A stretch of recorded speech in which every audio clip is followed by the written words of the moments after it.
credit of the company that it allows journalists to ham-fist these street cars around the course. The company's faith was rewarded with 0 costly crashes, at least while we were there. This roughly 3,550-pound, four-wheel drive, luxury speed sled will be mostly driven by owners on public roads. But the public roads around Vilnius, Johannesburg area location are mostly terrible, straight things clogged with erratically driven Toyota minibuses. So track time is the only time on this exposure. We also waited this long in the story to discuss the actual car because despite the laundry list of small changes, the resulting turbo feels almost exactly like the outgoing turbo. That's meant as a compliment, by the way. The most obvious changes to the Turbo and Turbo S are those brought by the switch to the so-called 991.2 version of the 911 platform. Visually, that means new headlights, new taillights, a new engine lid grille, and some minor fascia differences front and rear.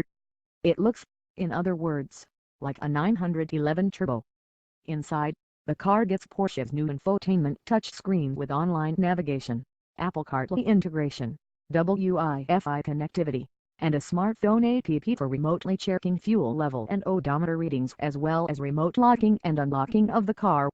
Porsche has reversed the orientation of the shifter for the 7-speed PDK so that now pushing the lever forward initiates a downshift and a rearward pull results in an upshift. Of course, you could just use the standard steering wheel mounted paddles or left the dual clutch automatic shift on its own, something it does rather well.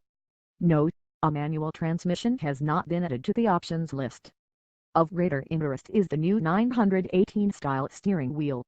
The so-called GT Sport steering wheel is a good-looking piece, and it's comfortable to hold, but of greatest interest is that, as on the 918, the wheel incorporates a mode selector that activates, at the twist of a knob, the familiar Normal, Sport, and Sport Plus modes along with a new individual setting. Each of the familiar modes has a prescribed list of settings for the adjustable dampers, PASM engine stop-start system, movable aerodynamic aids, and the PDCC adjustable anti-roll bars. Individual mode allows drivers to pick and choose their settings.